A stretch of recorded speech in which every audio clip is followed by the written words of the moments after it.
The People's National Congress Reform, PNCR, presents Nation Watch.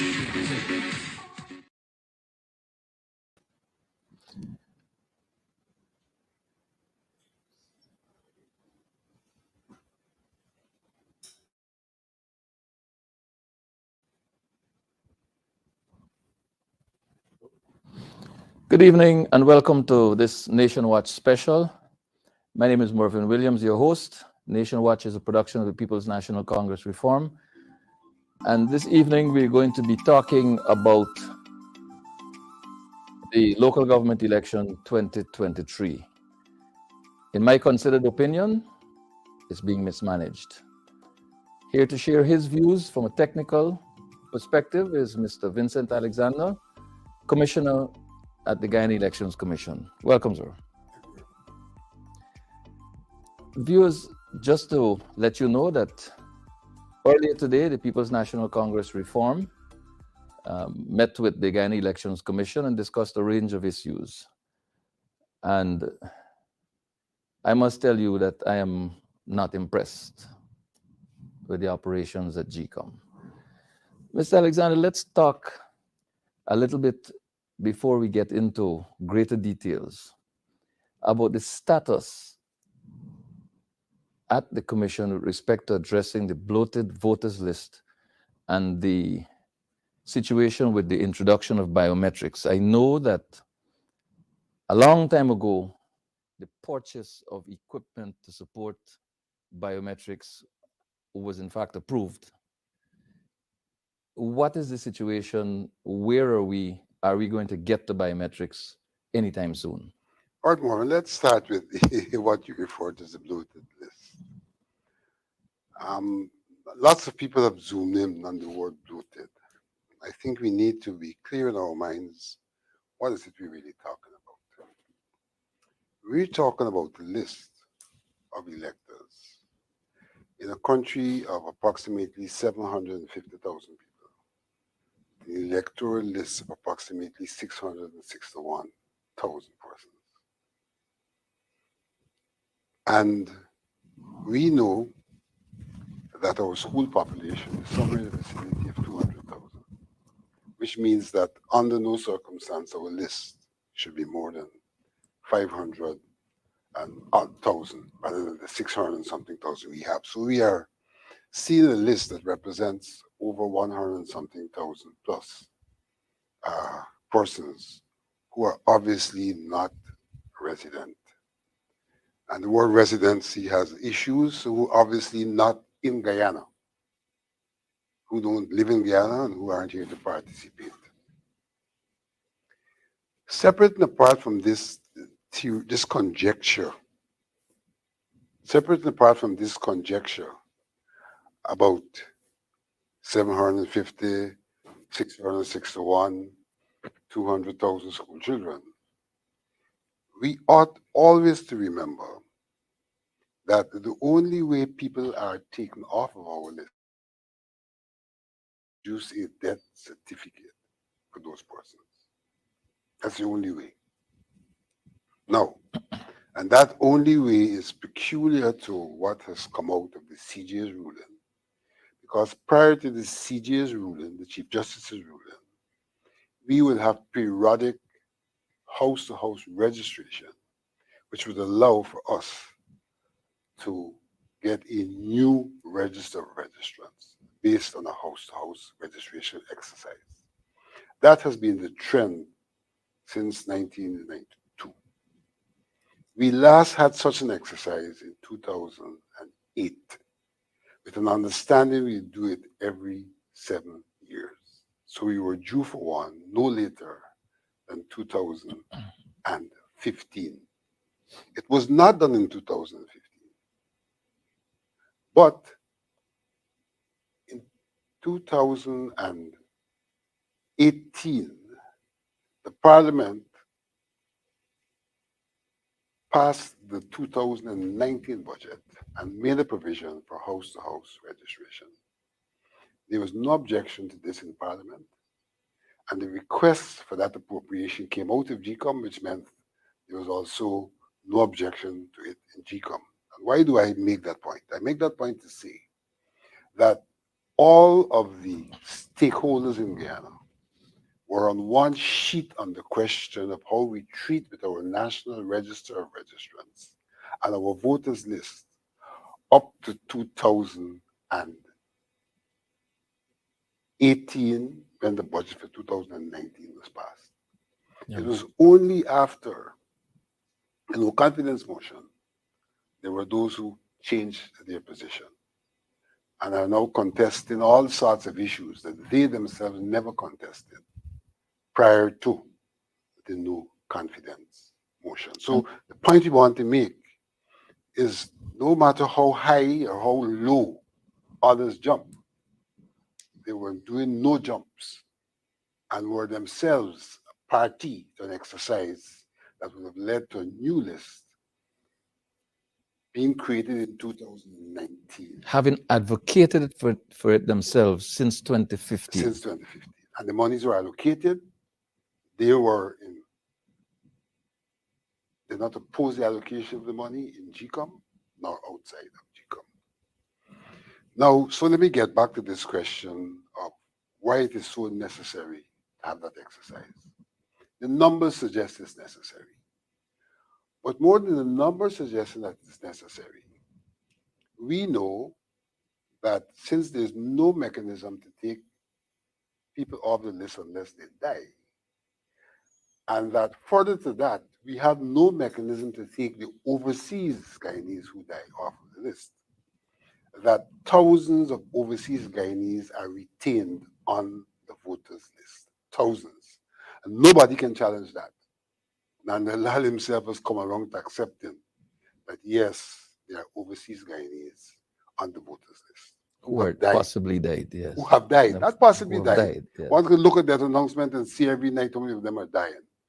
And it means that between 2008 to present, which is a period of how many years? 2008 to now, you're talking about 14 years. 14 years. All of the overseas Guyanese who have died overseas are likely still to be on that list, and that has to be thousands. In a country where the difference between the main contesting parties, elections, is somewhere in the vicinity of 7,000 votes. That's the difference. And you have large numbers of overseas Guyanese who have died and who are resident on the list. Now, again, one may say, well, so what? And when you say so what, you have some guys around town who say, well, you know, our system for voting is so perfect that nobody can penetrate the system and cast a fraudulent vote. There are those who are frequently repeating that. And possibly believing it too. Well, I don't know if they believe it, because some of them themselves are up to wickedness, so they don't have to believe it, but they repeat it. Well, a lie repeated Convenient. often enough convinces the liar. Yes. Yes. But the fact of the matter is this, that in the recount,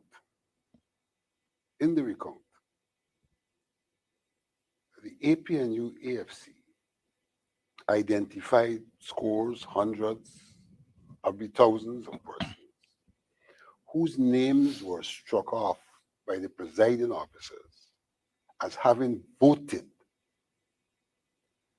APNU identified that many of those persons were in fact either dead or out of the country. But you can't take the APNU word for it. You know, you can't take the politician's word for it. You have to go beyond that. And so what the APNU did was to submit these names to GCOM in protest. And what GCOM did, under the signature of Justice Khalid Singh, these names were sent to the Chief Immigration Officer and to the Registrar of Births and Deaths. The Chief Immigration Officer responded, and if I and two names, and 199 were verified as persons who were not in the country at the time, but whose names were ticked off as having voted. Another list had, I think, 200 something, and again, about 70% were verified as being out of the country. So that let's go past all of this hullabaloo about good mechanisms and all of that. And let's clearly understand that no matter how good the system is, we now have irrefutable evidence that there were persons who were not in the country who voted. And therefore, it means that there has been mechanisms to penetrate the good system, whatever those mechanisms are.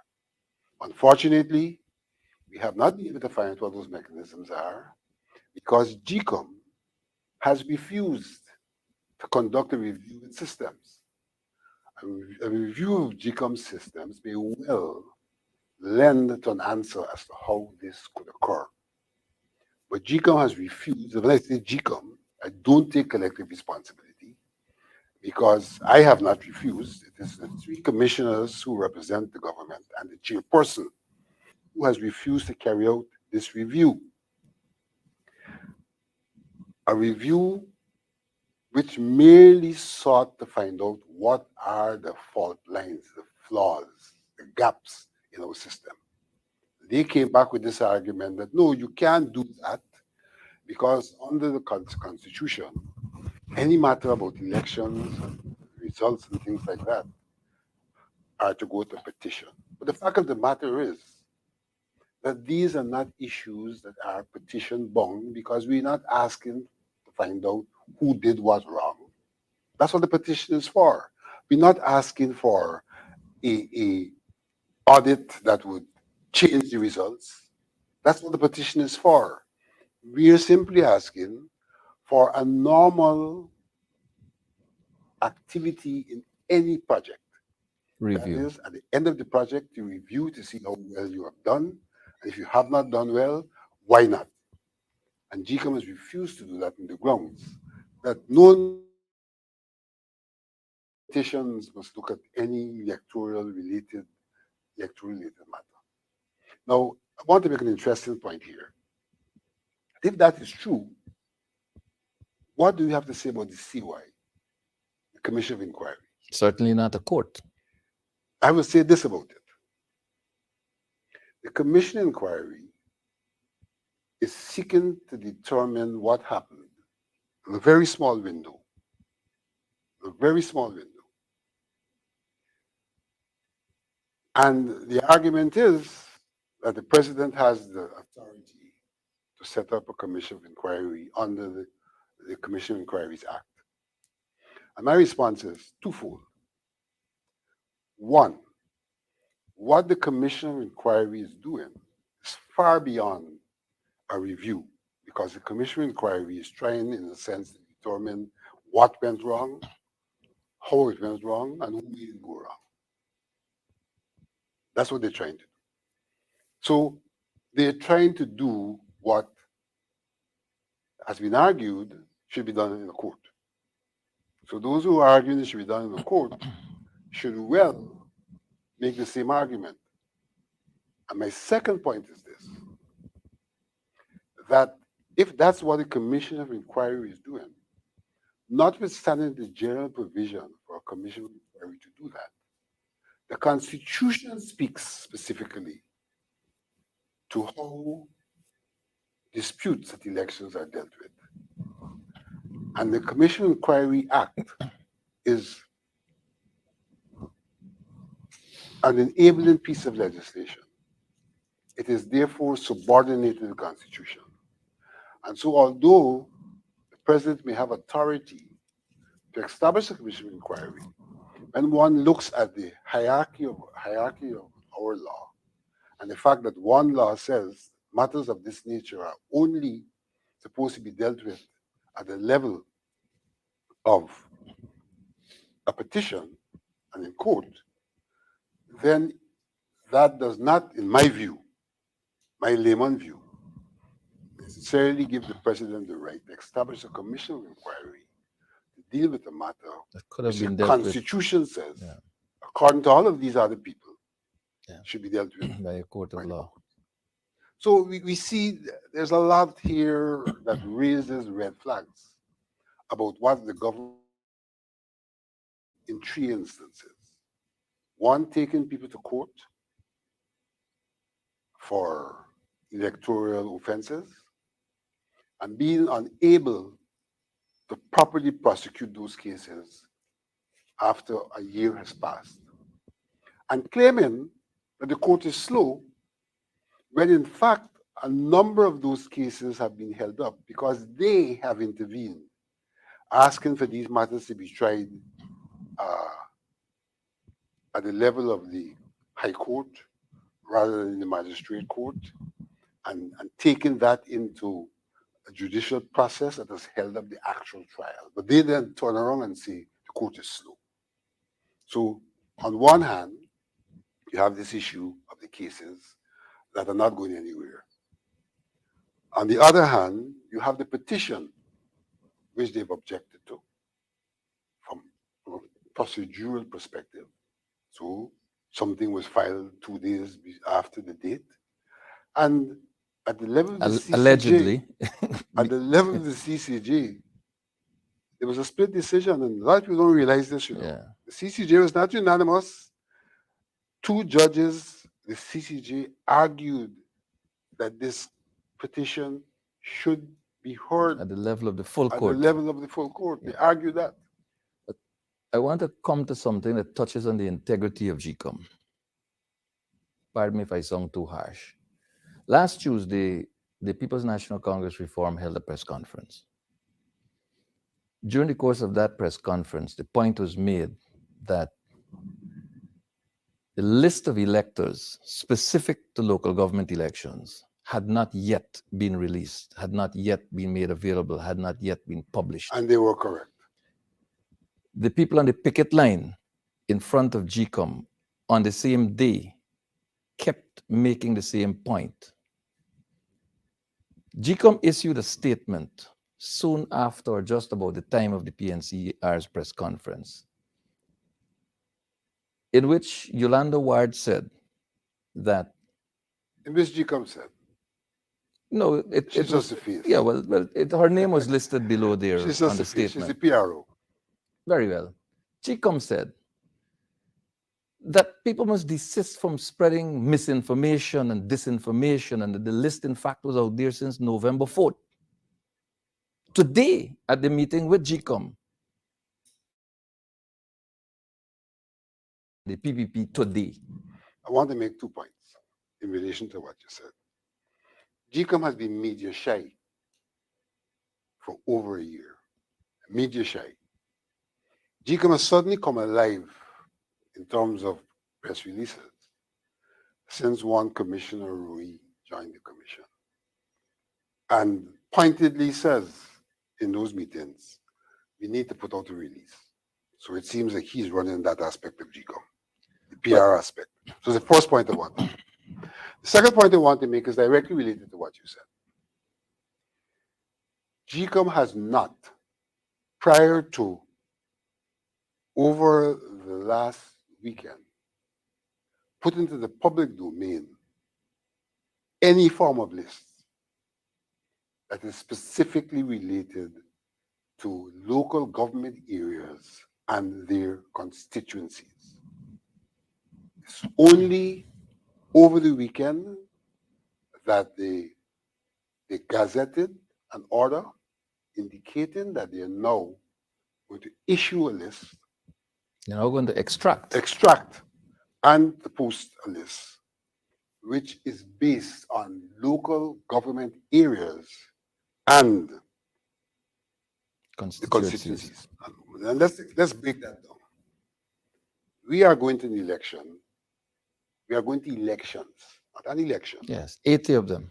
80 elections in the neighborhood democratic councils and in the municipalities and towns. 8 elections. So that really we have to have 80 lists, each list specific to a neighborhood democratic council and to a municipality. 80. And so in these lists, And 611 constituencies, I gather, in those within those 80. within those yes. 80 bodies. And the reason why we have to have those lists, because local government election requires that for someone to vote in those elections and or for someone to be nominated to be a councillor, a candidate to those elections, the person has to be residing within the constituency within the local government area. Has to be configured around the local government area and the constituencies. And the fact of the matter is that prior to this last weekend, there was no such list. However, GCOM carried out an exercise called Claims and Objections, which is intended to ensure only eligible persons are on the list. No. Now, if This- you do in this- local government, This is a point I'm coming to, because look, we are what? 13 days away from nomination. The list was reportedly supplied today. Lists have got to be disseminated all across the country to 611 constituencies. That's an increased number of constituencies from over 2018. 590 something. Right. Now, if these dates that GCOM has set are anything to go by, it means that, first of all, you have to have your lists going out. You're talking 3 to 4 days getting them out there. And you also have to have claims and objections specific to constituencies, because someone may offer themselves as a candidate in constituency A of local authority 1. The boundary may have been shifted, and that person may now be in constituency 3. Someone will have to have an opportunity to object to that person contesting in a constituency where he or she does not reside. That timeline does not offer that opportunity. How do you treat with that? And then when you're done with that, we'll deal with boundaries. The issue is not the timeline there at all. Let's go to basics. Claims and objections are intended to ensure that only persons who are eligible are on an electoral list. We are dealing with 80 elections. Therefore, claims and objections should really be conducted in relation to 80 electoral lists. Claims and objections were done, not done on the basis of 80 electoral lists. It was done on the basis of the national lists 10 and the districts. divisions therein. Yeah. The divisions therein, 10 divisions, 10 districts. So that one was not given the opportunity to do claims and objections specific to a local authority area and its constituencies. So that what would have occurred is that many persons in a country where there's all of this movement based on the housing schemes that have been created, those persons having moved out of a particular local government area would not have necessarily made a claim to be registered where they reside. So we have a lot of people who live in areas where they're not registered, and they're not entitled to vote in those areas. They're entitled to vote, but administratively can't vote because they did not do the claim, because the way claims and objections was administered did not say to them that, you have to. It's necessary, it's compulsory if you're going to vote in your area. The people are of the impression that they can go back where they used to live and cast their vote, which they really shouldn't be able to do. And such people, not having made a claim to be moved, should be objected to. But if you don't conduct a claims and objections in relation to a local authority area, then no one objects to them because it sounds like a normal national elections. Once they're in the country and then they list, they're legit. But you're not legit for local government if you're not living in the local government area. So from the very inception, GCOM went wrong because it did not specifically say to the population, we're doing claims and objections, and that unlike national elections, residency is an element that can be used for an objection because the local government law specifies that for anyone to vote, he or she must be residing in, and they And have registered in. and registered. What residing in means, including where you eat, Where you sleep. where you sleep, and things like that. So it's a very serious provision. But people were not given the opportunity to operate under that provision because our claims and objections were done based on the normal divisions of Guyana. And once you were in Guyana, then there was no basis for an objection to be raised because it was conducted as if it was for a national election rather than a local government election. Consequent upon which persons have been incorrectly enfranchised and some disenfranchised Correct. by the process. And so it brings us to the second aspect of what you said. At the baseline, things have gone wrong. Now, things haven't gone wrong at the baseline. You have some other issues. If you are going to be creating constituencies at a time when you have already finalized your list, or at a time when it's a small number of days between finalizing the list, then the voters, the candidates, the parties are in no position to do the work required to identify their candidates, even to create symbols in relation to a particular area. Or to find persons to And nominate. to find persons to nominate because the time given for this is very short and people can be making mistakes because you can go to the list that they previously had, the preliminary list, so to speak, pull in names from that list to find out that those people are not really eligible because although their names may be on the list, they are not residing in those areas. And so there could be a lot of confusion about who are nominated and who are not nominated. There could be a lot of confusion about which constituency someone is identified with because it's only now these constituencies are being rolled out, and that's an issue by itself. Yes.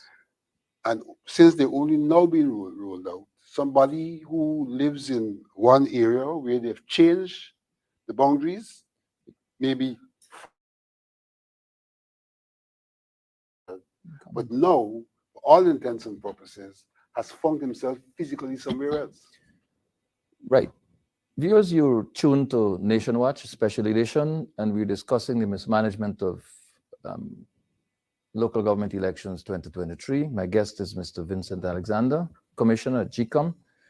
We're almost down the halfway mark on the clock. Boundaries. The minister responsible for local government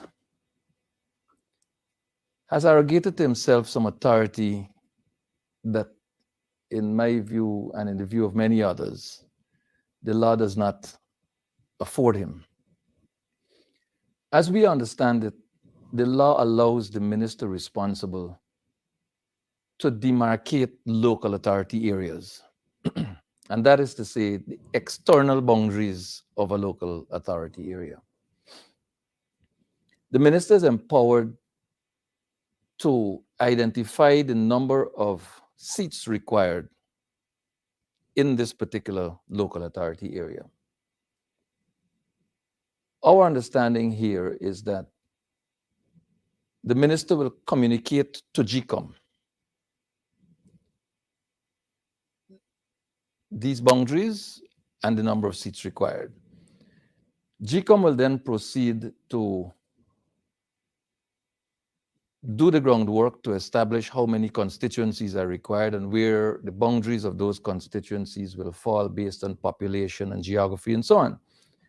But we have a position today where the subject minister has decided to eliminate constituencies in some cases, to add constituencies in others, and to appear as though in the case, for example, of the Yarrowcabra area, reduce the number of constituencies in one local authority area and increase the number of constituencies in the neighboring local authority area without indicating whether it is a boundary shift of the LAAs or what it is. It is a boundary shift of the LA.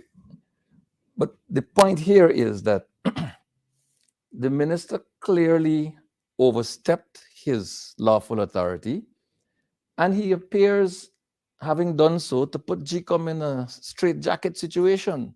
Because here's the minister saying how many constituencies and stopping halfway, suggesting where the boundaries are. But GCOM is in a fix where it cannot issue a list based on constituencies because one gathers that GCOM doesn't even know where these boundaries are. They're not out there. And the fact that they're not out there means that a lot of discomfort is being created. A lot of situations are being created where persons will be affected adversely by this thing that is happening here. What is the position of GCOM, the commission, with respect to the minister's involvement and overstepping his lawful mandate? Let me start off with the minister and his idiosyncrasies. Minister of local government in this country at present time has developed some idiosyncrasies of suggesting and exercising authority that he does not have. And it's not only on a question of elections. He has recently said the government will not allow municipalities to raise rates and taxes, to take them up. That's madness. He said that. Absolute madness. But if you check the, I think it's the 2013 Amendment Act in relation to municipalities, clearly it says section 157 delete, and section 157 is the section that previously gave the minister the right of fiat over the estimates of a municipality. Those estimates are partly made up by the rates and taxes for revenue purposes. And if you go to the provisions of the Municipal and District Councils Act in relation to rates and taxes, it clearly says that that's an authority of the municipality. The minister may have had scope to change that because he had to prove the estimates. So when they didn't go to, they wouldn't have to go to him with the rates. They go with the estimates, and then he says, no, I'm not approving these estimates. But the law has now clearly said that the provision under which he had authority, the minister had authority to approve estimates has been deleted. But he's telling this whole nation that he's not going to allow these bodies to raise their rates and taxes. Of course, the central government has authority in relation to valuation of buildings, and the municipality cannot itself change the valuation, but it can change the rate at which taxes a building based on the Purpose and known use. valuation, which they cannot change. So it's a idiosyncrasy because here we come to elections now. And in relation to elections, again, the amendment of the Local Government Elections Act, the amendment of that act, and if I'm not mistaken, it's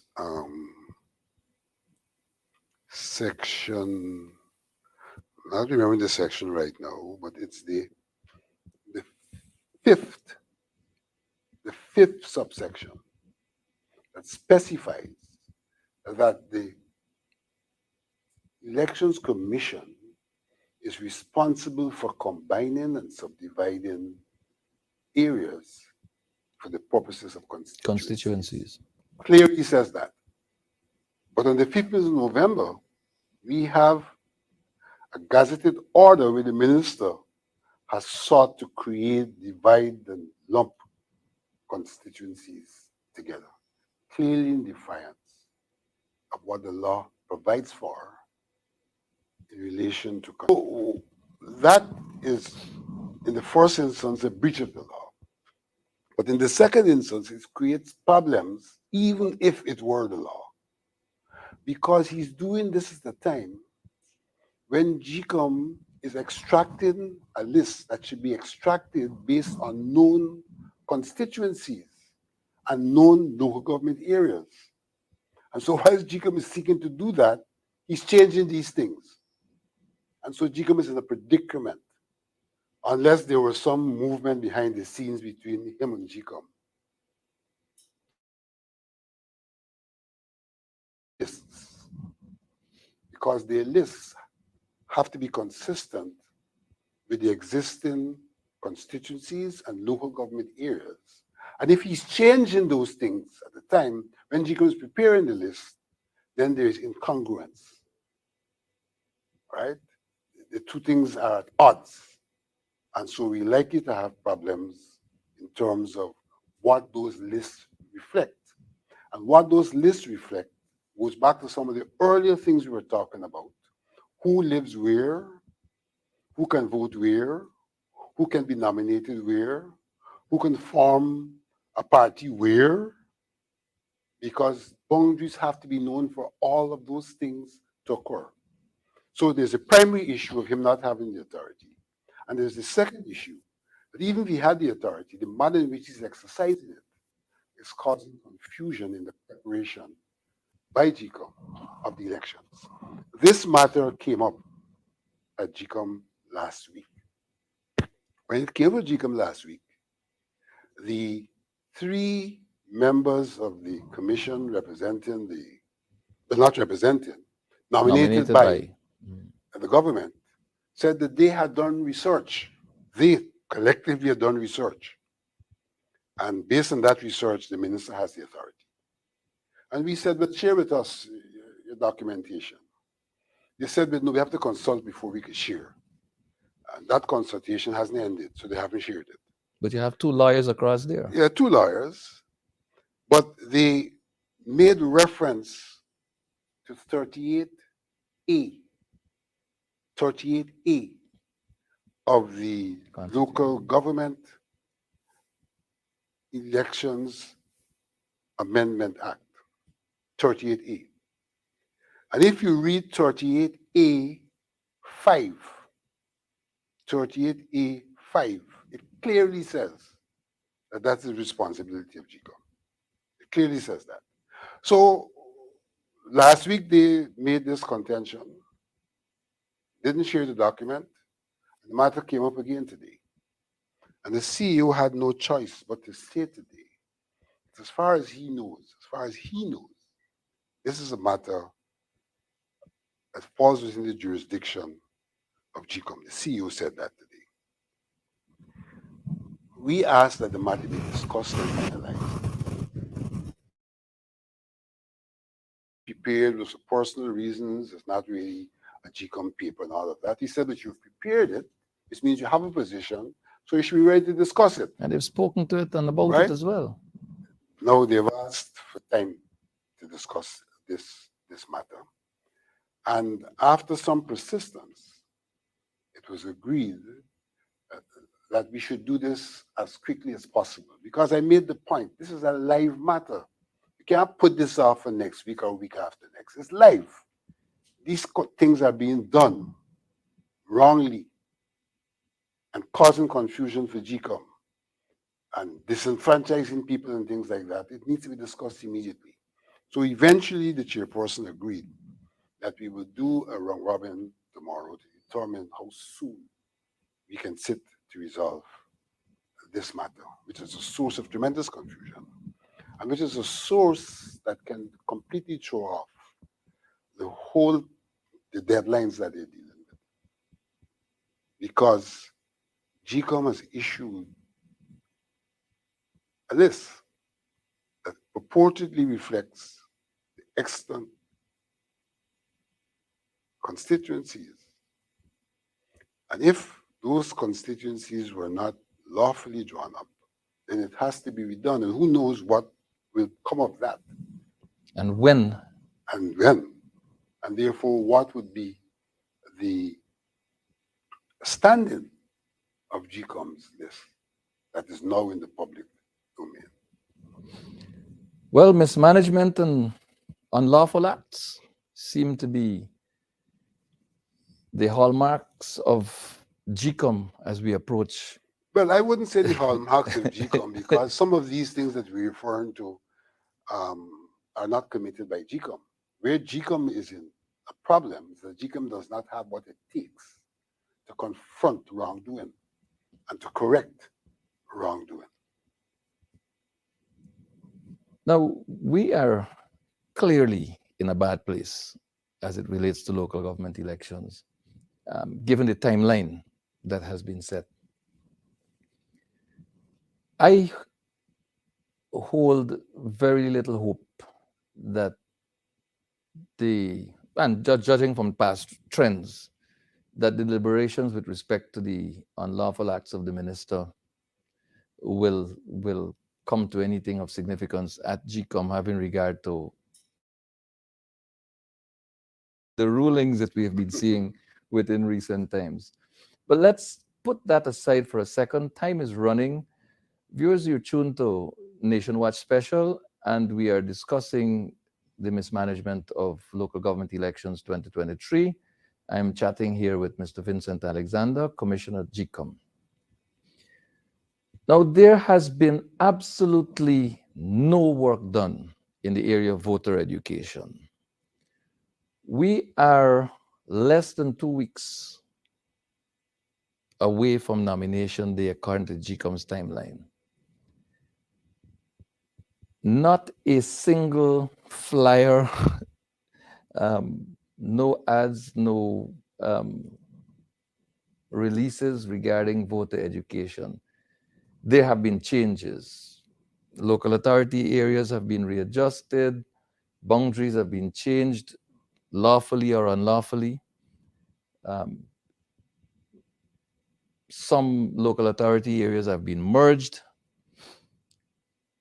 And we have all these changes, but we do not have any voter education programs being run.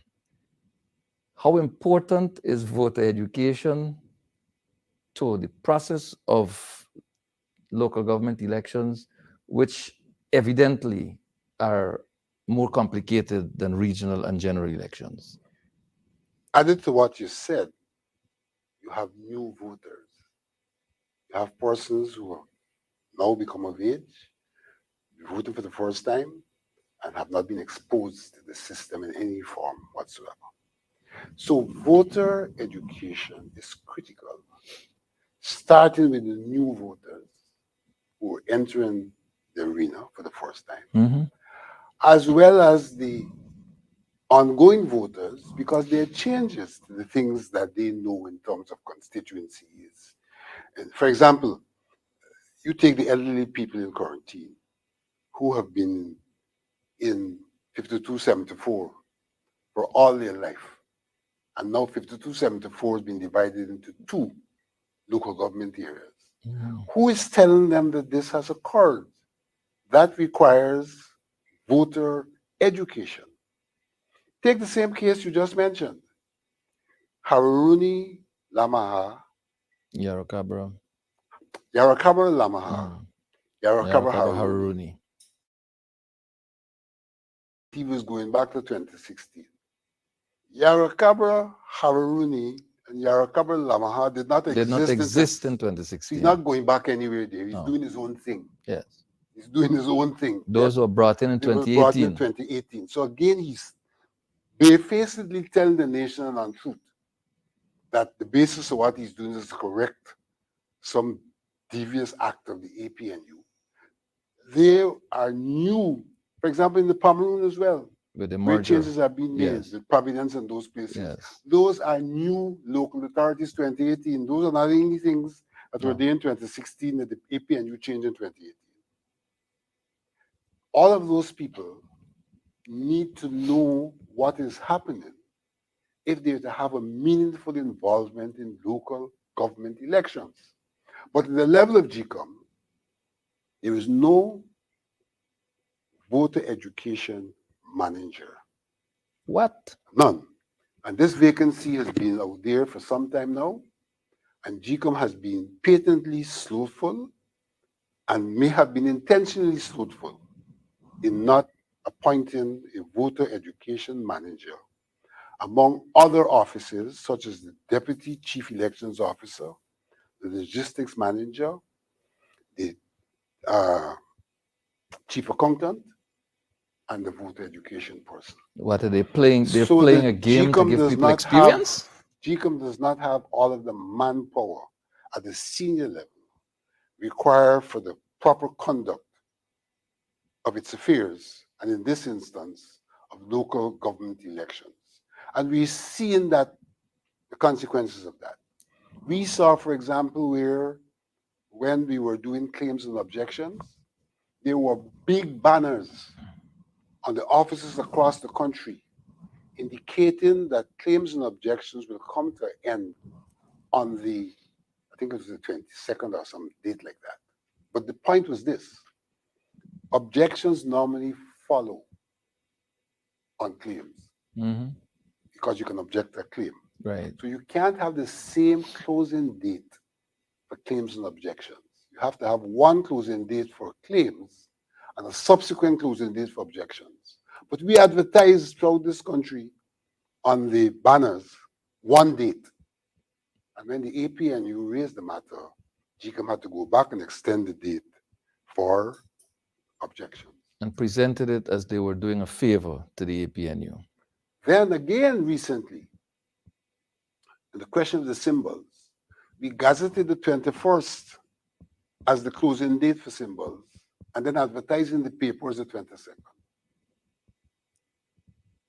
And so again, people had to be accommodated beyond the 21st. But that's not the issue. The issue is that some issues of efficiency and competency are manifesting themselves in the way in which the work of GCOM is being done, and the fact that things that ought to be done a particular way are not being done the way in which they're supposed to be done.